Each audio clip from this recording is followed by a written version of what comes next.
அவளே பொறியாளும் நேரத்தில் புரளாத மகிழ்வெல்லாம், நான் பொறியாளும் நேரத்தில் புரளாத மகிழ்வெல்லாம் தன் வரியாளும் நேரத்தில் வரமாக தந்தவளே, கவியாளும் என் ஆசை கடலாக விரிந்தோடி செவியாள புவியாள சென்னாவில் வந்தவளே, தலைமகனாய் வள்ளுவனை நிலைமகனாய் பாரதியை, தலைமகனாய் வள்ளுவனை நிலைமகனாய் பாரதியை கலைமகனாய் கண்ணதாசன் வாலியையும் கண்விழிக்க வைத்தவளே, உன் பிழை மகனாய் கூட என்னை பேச வைத்தால் ஆகாதா?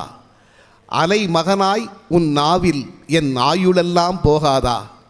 வளர்ப்பு மகனல்ல நான் உந்தன் வார்ப்பு மகன் எனக் காட்டு, வளர்ப்பு மகனல்ல நான் உந்தன் வார்ப்பு மகன் எனக் காட்டு, சிவப்பள்ளும் என் நாவில் செந்தமிழை நீ ஊட்டு, அலை வணங்கி கரை மணலின் அடிதொட்டு பணிதற்போல் தலை வணங்கி நான் உன்னை தமிழ்த்தாயே வணங்குகிறேன்.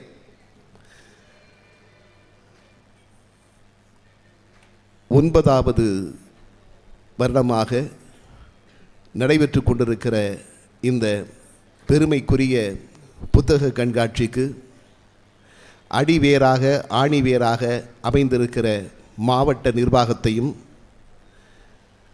மேடையிலே இருக்கின்ற மேன்மையாளர்களையும் அரங்கத்தில் இருக்கின்ற ஆண்டோர்களையும் சான்றோர்களையும் நான் பணிவோடு வணங்குகிறேன். உண்மையிலேயே நிரம்ப மகிழ்ச்சியோடு நான் நின்று கொண்டிருக்கிறேன். இறைவனினுடைய அருளாலும் தமிழினுடைய ஆசியாலும் உலகமெங்கும் இருக்கிற எத்தனையோ மேடைகளில் ஏறுவதற்கான வாய்ப்பு கிடைக்க பெற்றாலும் என்னுடைய தாமிரபரணி நதிக்கரையிலே இருக்கிற மேடையிலே ஏறுகின்ற பொழுதுதான் எனக்குள்ளே இருக்கிற தமிழ் மகிழ்ச்சியோடு ததும்புகிறது என்று நான் கருதுகிறேன். உண்மையிலேயே அரங்கத்தை பார்க்கின்ற பொழுது கொஞ்சம் வருத்தமாக இருந்தாலும், கூட்டம் குறைவாக இருக்கிறதே என்கிற வருத்தம் இருந்தாலும் இவர்கள் குறைவாக இருந்தாலும் எண்ணங்களில் நிறைவாக இருப்பவர்கள் தான் இங்கே இருக்கிறார்கள். அதனால் எத்தனையோ வரிகள் இருந்தாலும் 2 வரிகளிலே இருக்கிற திருக்குறள் ஜெயிப்பது மாதிரி 1000 பேர் இருப்பதை விடவும் கொஞ்சம் பேர் இருக்கிற இந்த கூட்டம், அதிலும் இங்கே படைப்பாளிகள், அவர்களை பார்த்தாலே எனக்கு பயமாக இருக்கிறது. எதிரே பட்டிமன்றத்தை பட்டி தொட்டிகளெல்லாம் எடுத்து சென்ற ஐயா புத்தநேரி செல்லப்பா அமர்ந்திருக்கிறார்கள், நம்முடைய கணபதி சுப்பிரமணியம் அமர்ந்திருக்கிறார், சொல்லிக்கொண்டே போகலாம். நான் பிறகு வருகை பட்டியல் மாதிரி மாறிவிடும் என்னுடைய பேச்சு. ஆக படைப்பாளிகளுக்கு மத்தியிலே நான் பேசுகிறேன் என்று நினைக்கின்ற பொழுதே நிரம்ப மகிழ்ச்சியாக இருக்கிறது. இந்த கூட்டம் குறைவாக இருக்கிறது என்பதை காண்கின்ற பொழுதே எனக்கு ஒரே ஒரு செய்தி தான் நினைவிற்கு வரும். இங்கே நாரும்புநாதனை பற்றி சொன்னார்கள், மறைந்தவரை பற்றி. உண்மையிலேயே அப்படி இலக்கிய உலகம் இழந்த ஒரு மாபெரும் பேச்சாளர் சமீபத்திலே திருச்சியிலே இருந்த நந்தலாலா, ஒரு அற்புதமான பேச்சாளர் நந்தலாலா. அவரோடு நிறைய மேடைகளில் பயணம் செய்திருக்கிறேன். அவர் கயத்தாறு பட்டிமன்றத்தில் ஒரு முறை, பல வருடங்களுக்கு முன்பு கயத்தாறிலே ஒரு பட்டிமன்றம், திண்டுக்கல் லியோனி அவர்கள் வளர்ந்து வருகிற நேரம், கூட்டமே இல்லையாம். அப்பொழுது பேச வந்த நந்தலாலா சொன்னாராம், திருநெல்வேலி மாவட்டத்தில் எத்தனையோ ஊர்கள் இருந்த பிறகும் கட்டபொம்மனை கயத்தாறில் கொண்டு வந்து ஏன் தூக்கிலே போட்டார்கள் என்று இன்றுதான் தெரிகிறது. இந்த ஊரில் என்ன நடந்தாலும் கேட்பதற்கு யாரும் வரமாட்டீர்கள் போல் இருக்கிறது என்று அவர் சொன்னதாக ஒரு செய்தியை அவரே பகிர்ந்து கொண்டார். அதுதான் என் நினைவிற்கு வருகிறது. இருந்தாலும் நான் முதலில் குறிப்பிட்டது மாதிரி ஒருமுறை அண்ணன் காளிமுத்து அவர்கள், தமிழகத்தின் தலை சிறந்த பேச்சாளர் காளிமுத்து அவர்கள் மதுரை மீனாட்சி அம்மன் கோவிலிலே பேச வருகிறார். 11 பேர் தான் எதிரே அமர்ந்திருக்கிறார்கள். அப்பொழுது காளிமுத்து அல்லவா, அவர் சொன்னார், கூட்டத்திற்கு வருகின்ற மக்களை ஒவ்வொரு விதமாக அழைப்பார்கள். திரையரங்கிற்கு வருகிறவர்களை ரசிகர்கள் என்று சொல்வார்கள், அரசியல் கூட்டங்களுக்கு வருகிறவர்களை தொண்டர்கள் என்று சொல்வார்கள், இலக்கிய கூட்டங்களுக்கு வருகிறவர்களை பார்வையாளர்கள் என்று சொல்வார்கள், அது மாதிரி கோவிலுக்கு வருகிறவர்களை பக்த கோடிகள் என்று சொல்வார்கள். ஆக இங்கே 11 பேர் இருந்தாலும் ஒவ்வொருவரும் ஒரு கோடி, நீங்கள் 11 கோடி பேருக்கு மத்தியில் தான் நான் பேசுகிறேன் என்று என்னை சமாதானம் செய்து கொள்கிறேன் என்று காளிமுத்தவர்கள் சொன்னது என் நினைவிற்கு வருகிறது. ஆக இந்த மாலை நேரத்தில் உங்களையெல்லாம் சந்திப்பதிலே உண்மையிலே நான் நிரம்ப மகிழ்ச்சியோடு இருக்கிறேன். எனக்கு தரப்பட்டிருக்கிற தலைப்பு வாசிப்பதும் வாசித்ததும் யோசித்ததும். உண்மையிலேயே நிறைய படிக்க வேண்டும் என்று எனக்கு முன்னால் அற்புதமாக உரையாற்றிய பேராசிரியர் சவுந்தர மகாதேவன் அவர்கள் சொன்னார்கள். அதில் இரண்டாவது கருத்தே இல்லை. ஆனால் சில புத்தகங்களை படிக்கின்ற பொழுது இதை ஏன் படித்தோம் என்று யோசிக்க வேண்டியது இருக்கிறது. அப்படிப்பட்ட படைப்புகளும் சில சமயம் வந்து விடுகின்றன. அதனால் ஒரு படைப்பு என்பது எப்படி இருக்க வேண்டுமோ அப்படிப்பட்ட படைப்புகளை வாசிப்பது அவசியம் என்று நான் கருதுகிறேன். என் ஞான தந்தை என்று நான் கொண்டாடுகின்ற காவிய கவிஞர் வாலி ஒரு முறை சொன்னார், ஒரு படைப்பு என்பது எப்படி இருக்க வேண்டும், ஒரு இடத்திலிருந்து அது இன்னொரு படைப்பிற்கு நம்மை அழைத்து செல்ல வேண்டும். ஒரு இடத்திலிருந்து அது இன்னொரு படைப்பை நோக்கி நம்மை அழைத்து செல்ல வேண்டும். அப்படி ஒரு ஆர்வத்தை நமக்குள் தூண்ட வேண்டும் என்று சொல்லிவிட்டு கவியரசர் கண்ணதாசனுடைய பாடலை அவர் மேற்கோள் காட்டினார். சவாலே சமாளி படத்திலே ஒரு பாடல், நிலவை பார்த்து வானம் சொன்னது என்னை தொடாதே, நிழலை பார்த்து பூமி சொன்னது என்னை தொடாதே என்கிற பாடல். இந்த நிலவை பார்த்து வானம் சொன்னது, நிழலை பார்த்து பூமி சொன்னது என்று எழுதிவிடலாம். ஆனால் சரணத்திலே கவியரசர் எழுதுவார், புதியதல்லவே தீண்டாமை என்பது, புதுமை அல்லவே அதை நீயும் சொன்னது, சொன்ன வார்த்தையும் இரவல்தானது, திரு நீலகண்டரின் மனைவி சொன்னது. அந்த பாட்டை கேட்குறவன் திருநீலகண்டர் என்றால் யார், அவர் மனைவி என்ன சொன்னா அப்படின்னு யோசிப்பான்.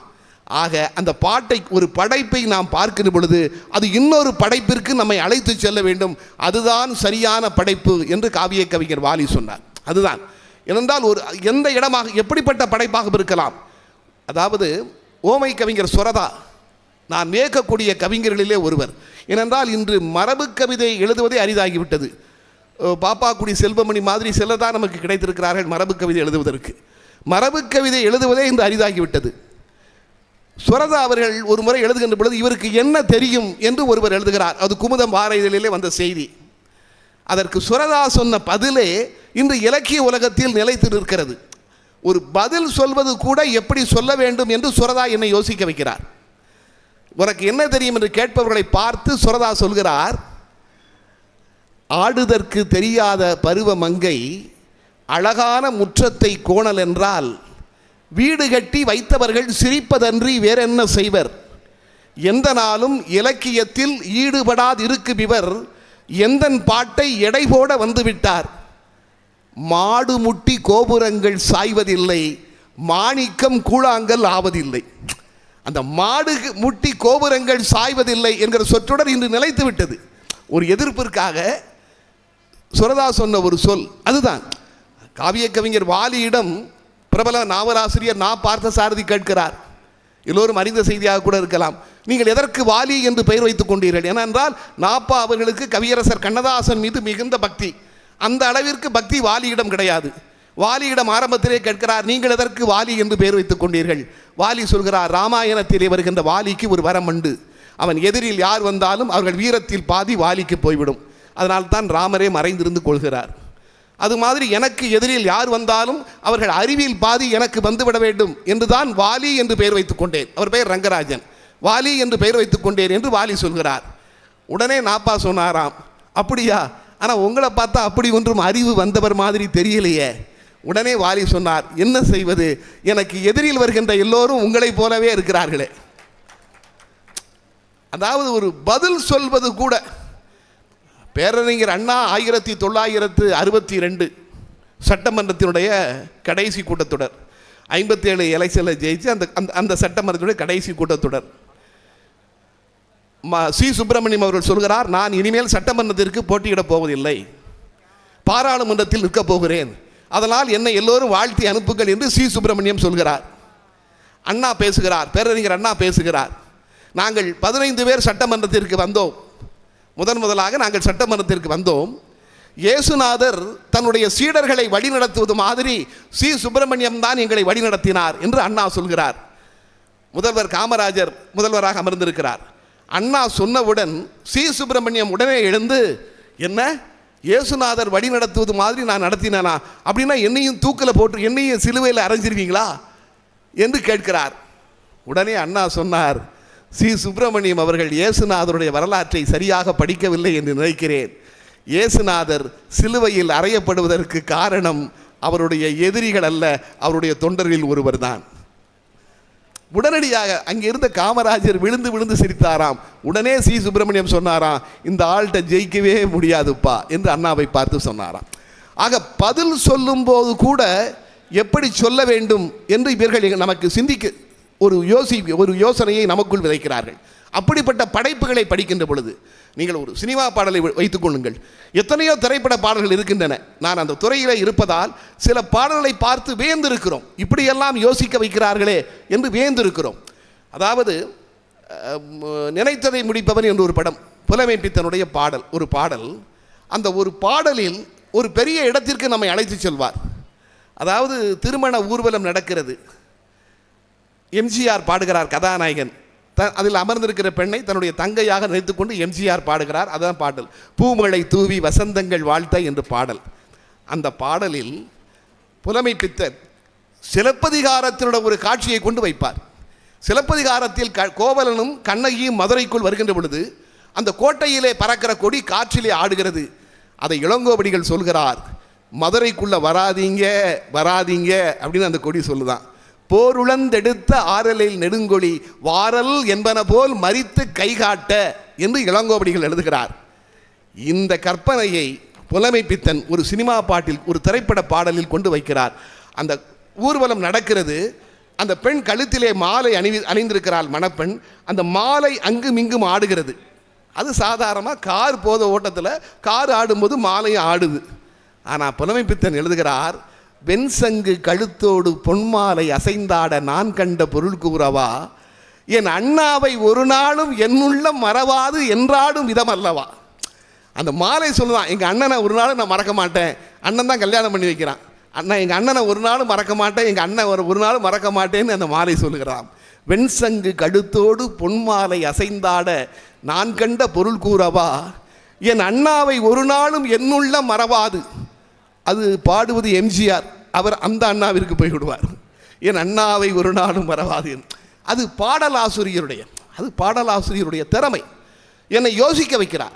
ஒரு பாடலாசிரியராக இருக்க வேண்டும் என்றால் இப்படியெல்லாம் இருக்க வேண்டும். அதாவது நீங்கள் கேட்ட பாடல் புது புது அர்த்தங்கள் என்று ஒரு படம், காவிய கவிஞர் வாலிதான் பாடல்கள். அதில் கல்யாண மாலை கொண்டாடும் பெண்ணே என்று ஒரு பாடல்.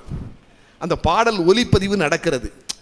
அதாவது ஒரு பாடலில் கூட எத்தனை தூரம் யோசிக்க வைக்கிறார்கள் என்று நான் சொல்கிறேன். நீங்கள் எல்லோரும் திரைப்பட பாடல் நிறைய கேட்டிருப்பீர்கள். எனக்கு தெரிந்து 2 திரைப்பட பாடல்களில் மட்டும்தான் பாடலை எழுதிய பாடலாசிரியர் பெயர் சொல்லப்பட்டிருக்கிறது. நேற்று இன்று நாளை படத்தில் எம்ஜிஆர் அவர்கள் பாடிய தம்பி நான் படித்தேன் காஞ்சியிலே நேற்று, அந்த பாடலை பாடுவதற்கு முன்பு கதாநாயகன் எம்ஜிஆர், இசை எம்.எஸ். விஸ்வநாதன், பாடல் வாலி என்று சொல்லிவிட்டு தான் ஆரம்பிப்பார். அது ஆரம்பம் இருக்கட்டும். அதற்கு பின்னால் இருக்கிற செய்தி வேறு. கல்யாண மாலை கொண்டாடும் பெண்ணே என்ற பாடலை கேட்டு பாருங்கள். படத்திலே ரகுமான் பாடுவார், நடிகர் ரகுமான் பாடுகிறார். பாடுகின்ற பொழுது ஒரு இடத்தில் பாடலை நிறுத்திவிட்டு சபாஸ் வாலி என்று சொல்லுவார். தமிழ் சினிமாவில் இதுவரையில் எந்த பாடலாசிரியர் பெயரும் இடையில் சொல்லப்பட்டதே இல்லை. பாடலை நிறுத்திவிட்டு சபாஸ் வாலி என்பார். அதிலும் இசைஞானி இளையராஜா அதற்கு சம்மதிப்பாரா? ஏன் அப்படி சொல்ல வைத்தார்? அங்குதான் அந்த பாட்டை நீங்கள் கேட்டிங்கன்னா, நல்ல மனையாளின் நேசம் ஒரு கோடி, இந்த பாட்டில் அந்த சரணத்தில் வரும், அந்த வார்த்தைகள் வரும். நல்ல மனையாளின் நேசம் ஒரு கோடி, செஞ்சம் எனும் வீணை பாடுமே தோடி. ஆனால் எல்லாருமே நெஞ்சம் எனும் வீணை பாடுமே தோடின்னு தான் இதுவரைக்கும் நினச்சிக்கிட்டு இருக்காங்க. பாடலை பாட வந்த எஸ்பி பாலசுப்ரமணியமும் பாடுகிறார், நெஞ்சம் எனும் வீணை பாடுமே தோடி என்று பாடிவிடுகிறார். வாலி நிறுத்தியா பாரு, பாலு தப்பா பாடுறான் பாரு, நெஞ்சம் எனும் வீணைன்னு. அது நெஞ்சம் எனும் வீணை அல்ல, செஞ்சம் எனும் வீணை. அப்படி என்ன செஞ்சம் எனும் வீணை? வீணையில் பல வகை இருக்கான். மரகத வீணை, சாகர வீணை, அப்படி நிறைய ஒரு பெரிய பட்டியல் போடுறாங்க. அதில் ஒரு வீணை செஞ்சம் எனும் வீணை. அந்த செஞ்சம் வீணையினுடைய சிறப்பு என்னவென்றால், எந்த ராகத்தை பாடினாலும் அது சோகமாக மாற்றுமாம். கர்நாடக சங்கீதத்தில் சோகமாக சொல்லப்படுகிற தோடி என்கிற ராகத்தை பாடினால் அது மகிழ்ச்சிகரமான ராகமாக மாற்றுமாம். அந்த படத்தினுடைய கேரக்டர் மனைவியால் ரொம்ப கஷ்டப்படுகிறவன், ரொம்ப சோகத்தில் இருக்கிறவன், அவன் சொல்கிறான், நான் செஞ்சம் வீணை மாதிரி எனக்கு தோடியை கொடுத்தா கூட உங்களுக்காக நான் சந்தோஷமாக பாடுவேன் என்று சொல்கிறான். ஒரு மியூசிக்கல் அந்த பாடகனை பற்றிய, ஒரு மியூசிஷியனை பற்றிய ஒரு செய்தியை அந்த ஒரு மியூசிக்கல் இன்ஸ்ட்ருமெண்ட்டை வைத்தே வாலி எழுதிவிடுகிறார். அதனால் தான் இளையராஜா வியந்து இந்த இடத்தில் சபாஸ் வாலி என்று சொல்ல வேண்டும் என்று சொன்னாராம். நீங்கள் நினைத்து பாருங்கள். ஒரு பாடல் அது என்னை யோசிக்க வைக்கிறது. இப்படித்தான், அதனால்தான் என காவிய கவிஞர் வாலியோடு நான் 8 ஆண்டுகள் நெருக்கமாக இருந்தவன். ஒரு மரபு கவிதையை கூட எவ்வளவு எளிமையாக சொல்ல வேண்டும் என்று சொல்ல வைத்தவர், யோசிக்க வைத்தவர். மாம்பூவின் மென்மையொத்த மாதா நீ மணிவாயின் தாம்பூலம் வாங்கியதால் தமிழ் சொன்னான் காளமேகம். மீன் தூக்கும் விழியாளே மீனாளே மீண்டும் தாம்பூலம் தரித்து எந்தன் தலைமேலே துப்பிடுக. திருவானைக்கு அம்பாளை பற்றி வாலி ஒரு 10 பாடல் எழுதியிருக்கிறார். உரையே தேவையில்லை. ஒரு மரபு கவிதை கூட எவ்வளவு எளிமையாக இருக்க வேண்டும் என்பதற்கு மாபெரும் உதாரணம் அந்த பாடல்கள். பச்சை பசும் தளிராம் பாலகனாம் சம்பந்தன் கொச்சை மொழி குதப்பி குளக்கரையில் கூவியள கச்சை முடிச்சவிழ்த்து கருத்த முலை பால் எடுத்து பிச்சை கொடுத்த அன்னையே மிச்சத்தை எனக்கு கொடு என்று எழுதியவர். ஆக படிக்கின்ற பொழுதோ இப்படித்தான் எழுத வேண்டும். அவர்கள் தான் யோசிக்க வைக்கிறார்கள், எப்படி எழுத வேண்டும் என்று நம்ம யோசிக்க வைக்கிறார்கள். மாப்போ சிவஞானம் என்கின்ற ஒரு மாபெரும் தமிழறிஞர். அவருடைய அரசியல் கருத்துக்களில் 1000 கருத்து வேறுபாடுகள் உண்டு, அது வேறு. ஆனால் 150 புத்தகங்களை எழுதியவர். ஐயா சௌந்தர மகாதேவன் அவர்கள் சொன்னார்கள் அல்லவா, வாசியுங்கள் வாசியுங்கள் என்று. அவருடைய புத்தகங்களை வாசிக்க வேண்டும். அதாவது நினைக்க முடியாத கருத்துக்களை. இப்படித்தான் ஏவிஎம் ராஜேஸ்வரி மண்டபத்தில் மாதம் ஒரு நாள் என்று 1 வருடம் சிலப்பதிகாரத்தை பற்றி பேசியிருக்கிறார். ஒரு நாள் அவர் மக்களை பார்த்து ஒரு கேள்வி கேட்டிருக்கிறார். இளங்கோவடிகள் சிலப்பதிகாரத்திற்கு ஏன் சிலப்பதிகாரம் என்று பெயர் வைத்தார்? இது அதாவது இந்த செய்தியை படிக்கின்ற பொழுது, மாப்போசி அதற்காக சொன்ன விளக்கத்தை பார்க்கின்ற பொழுது அது என்னை யோசிக்க வைக்கிறது. அவர் நம்மை யோசிக்க வைக்கிறார். இளங்கோவடிகள் உண்மையிலேயே சிலப்பதிகாரத்திற்கு அந்த காரணத்தால் தான் வைத்தாரா என்று தெரியவில்லை. ஆனால் மாப்போசி சொல்லுகின்ற பொழுது அது மாப்போசியுடைய பேச்சு அவ்வளவு எளிமையாக இருக்கும் என்று சொல்வார்கள். அந்த யதார்த்தமாக, அது ஒரு கலை. யதார்த்தமாக பேசுவது என்பது ஒரு கலை. ஒரு நாள் வாலியிடம் பேசுகின்ற பொழுது சொன்னார், வி.கே. ராமசாமி எப்போ பேசினாலும் எங்கே பேசினாலும் எதை பற்றி கவலைப்படப்பட்டாராம். அவர் வாட்டில் யதார்த்தமாக பேசுவாராம். அவர் வீடை விற்பதற்கு முயன்று இருக்கிறார். நடிகர் வி.கே. ராமசாமி கடன் தொல்லை, வீடை விற்கணும், விலை பேசியாச்சு, ஏதோ பிரச்சனை வந்து கேஸ் கோர்ட்டுக்கு போயிடுச்சு நீதிமன்றத்தில். நீதிபதி கேட்டாராம், நீங்கள் வசதியானவர் தானே, நிறைய நடிச்சிருக்கீங்க, நீங்கள் எதுக்கு வீடை விற்கணும் அப்படின்னு கேட்டாராம்.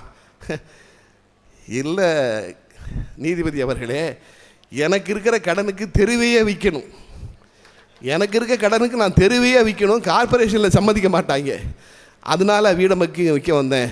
என்னப்பா இருந்த ராஸ்கோல்கள் படுத்துகிற பாடு அப்படின்னு அவருக்கே சில உரிய வார்த்தைகள் அதையெல்லாம், அதாவது பேசுவது நீதிமன்றம் என்று கூட இல்லாமல் அந்த யதார்த்தமாக பேசுவார் என்று சொல்வார்கள். மாப்போசியினுடைய பேச்சை அப்படி குறிப்பிடுவார்கள்.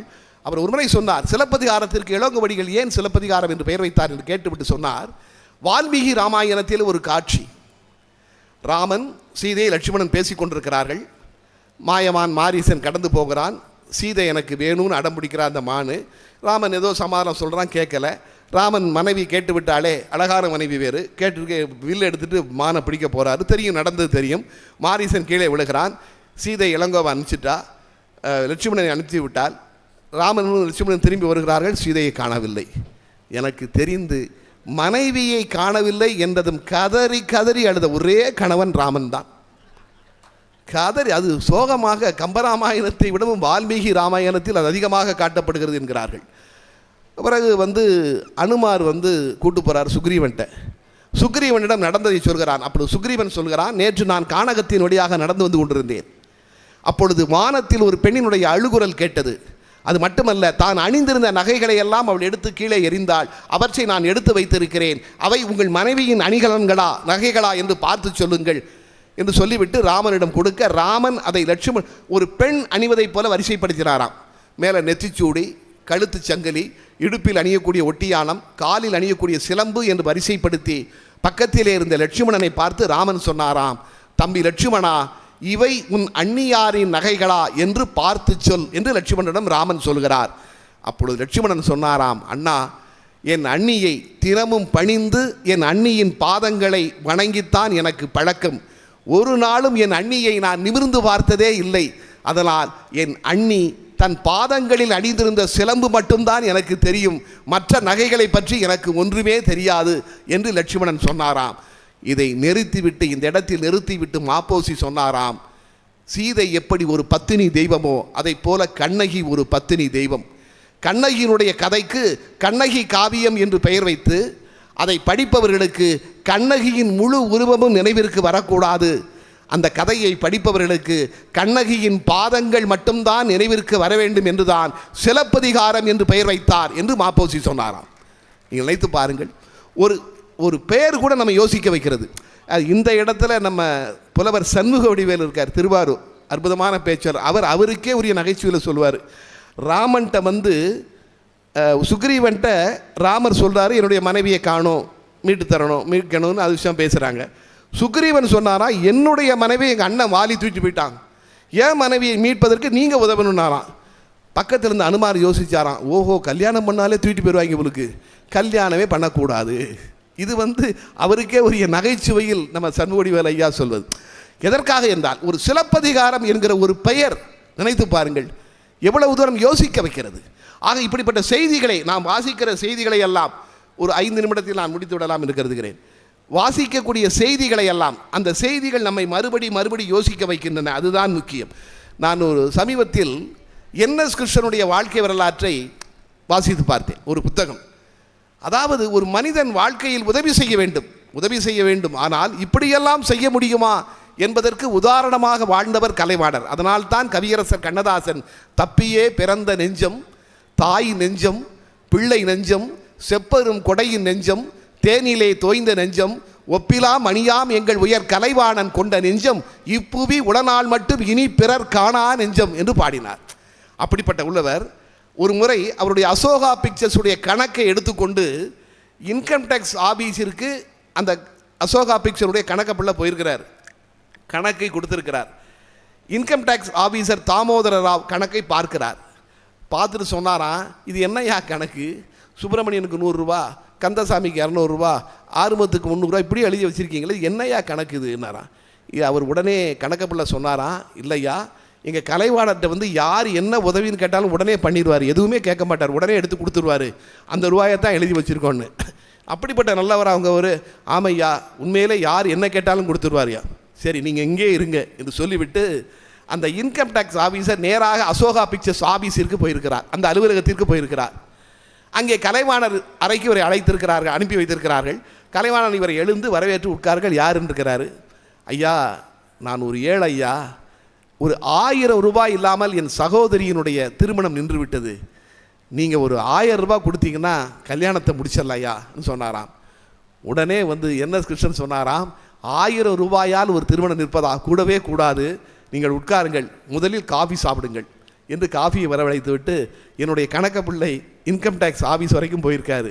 அவர் வந்த உடனே 1000 ரூபா உங்களுக்கு தர்றேன், நீங்கள் எதில் வந்தீங்கய்யா, நான் நடந்து தான் வந்தேன், உங்கள் வீட்டு வரை என் கார்லேயே உங்களை அனுப்பி வைக்கிறேன், உட்காருங்க என்று சொன்னதும் அவர் தாமோதர ராவ் என்கிற அந்த இன்கம் டேக்ஸ் ஆஃபீஸ் அப்படியே எழுந்து நின்று, ஐயா உண்மையிலேயே நான் எதிர்பார்க்கவே இல்லை, உங்கள் கணக்க பிள்ளை சொன்னாங்க, என்னையா இப்படி கணக்கு எழுதியிருக்கிறீங்கன்னு கேட்டவன, இல்லை எதை கேட்டாலும் எங்கள் யார் என்ன கேட்டாலும் எங்கள் கலைவாணர் கொடுத்து விடுவார் என்று சொன்னார். அது உண்மையிலேயே நிஜம்தானா என்று நான் நினைத்தேன். ஆனால் நேரில் இதை அறிந்து கொண்டேன். இனிமேல் உங்கள் கணக்குகளை அப்படியே நாங்கள் ஏற்றுக்கொள்கிறோம். ஆனால் ஒரே ஒரு யோசனை, யாருக்கு என்ன பணம் கொடுத்தாலும் ஒரு வவுச்சர் மட்டும் வாங்கி அதோடு இணைத்து விடுங்கள் என்று அந்த இடத்திலே சொன்னாராம். நினைத்து பாருங்கள். அதனால்தான் இப்படிப்பட்ட செய்திகளை படிக்கின்ற பொழுது இவைதான் என்னை மீண்டும் மீண்டும் இந்த செய்திகளை வாசிக்கின்ற பொழுது இவைதான் நம்மை மீண்டும் மீண்டும் யோசிக்க வைக்கின்றன. ஒரே ஒரு செய்தியை மட்டும் நான் சொல்லி நிறைவு செய்கிறேன். நம்முடைய செல்வ கணபதி அவர்கள் எழுதிய புத்தகம் விடை தேடும் வினாக்கள் என்று ஒரு புத்தகம் படித்தேன். அதாவது இவ்வளவு நாளும் நமக்கு தெரியாத பல கருத்துக்களை ஒரு திருக்குறளில் கூட இப்படியெல்லாம் இருக்குமோ என்ற ஒரு மிகப்பெரிய புது பொருளை அந்த புத்தகம் தாங்கி நின்றது. அதாவது பயன்தூக்கார் செய்த உதவி நயன்தூக்கின், நான் ஒன்றை மட்டும் சொல்லி நிறைவு செய்கிறேன், பல செய்திகள் இருக்கின்றன. பயன்தூக்கார் செய்த உதவி நயன்தூக்கின் நன்மை கடலின் பெரிது. நீங்கள் உங்கள் கையில் யார் திருக்குறள் இருந்தாலும் இதுக்கு பொருள் எடுத்து பாருங்கள்.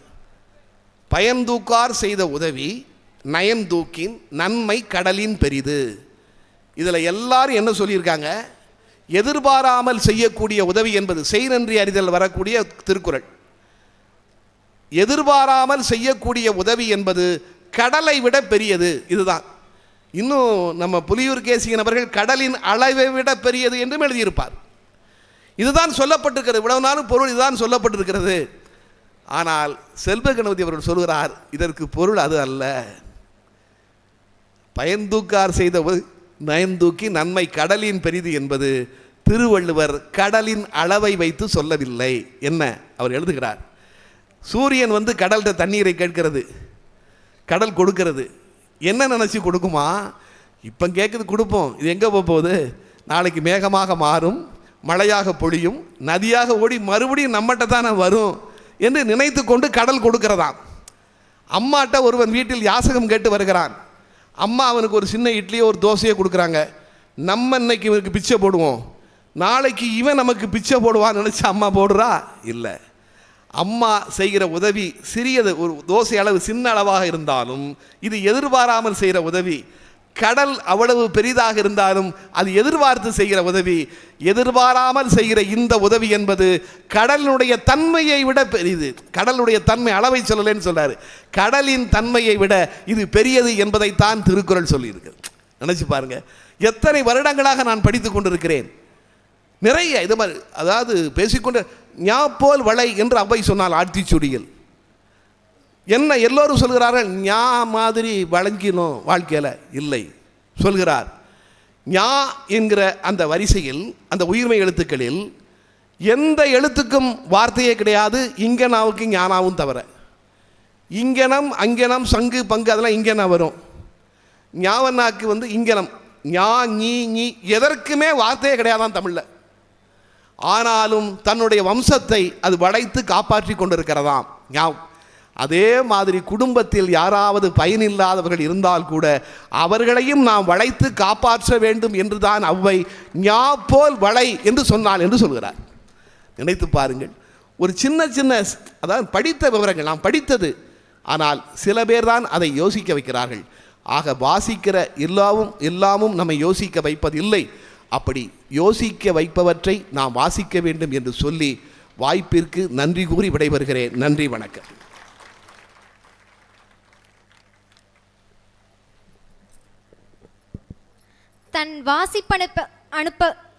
தன் வாசிப்பனுபவ கடலில் சிறு துளியை தெளித்துச் சென்ற கவிஞர் நெல்லை ஜெயந்தா ஐயாவிற்கு மனமார்ந்த நன்றியை தெரிவித்துக் கொள்கிறேன்.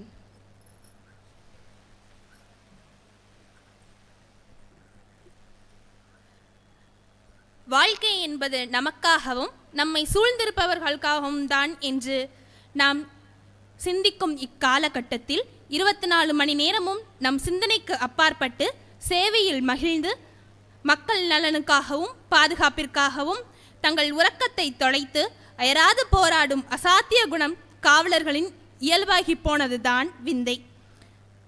அந்த வகையில் திருப்பத்தூர் மாவட்ட கண்காணிப்பாளராக பணியாற்றிய சமயம் மாவட்ட பிரிவினையின் போது உள்கட்டமைப்பு மற்றும் சட்ட ஒழுங்கை சிறப்பாக கையாண்டார்.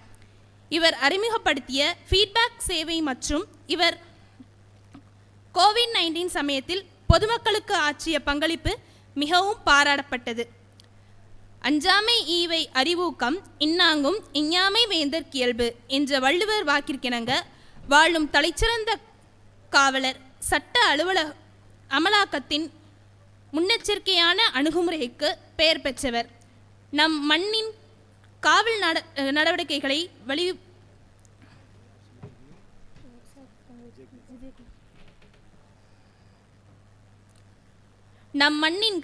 நடவடிக்கைகளை வலுவுபடுத்தி நகர வரம்பில் சட்ட ஒழுங்கை நிலைநாட்ட இப்பதவிக்கு மாற்றப்பட்டுள்ளார். வெற்றியாளர்களின் வெற்றியின் இரகசியத்தை அறிவதில் நம்மவர்களுக்கு அலாதி பிரியம் எப்போதும். அவ்வகையில் ஒவ்வொருவரின் வாழ்க்கையிலும் அச்சாணியாக விளங்கும் வாசிப்பின் அவசியத்தை பற்றி உரை நிகழ்த்த வருகிறார் திருநெல்வேலி மாவட்ட காவல் துணை ஆணையர் திரு விஜயகுமார். விஜயகுமார் வாசிப்பின் தாக்கமும் நேர்மையின் ஆழமும் கேட்பவர்களின் வேட்கையாய் மாற ஐயாவே வருக.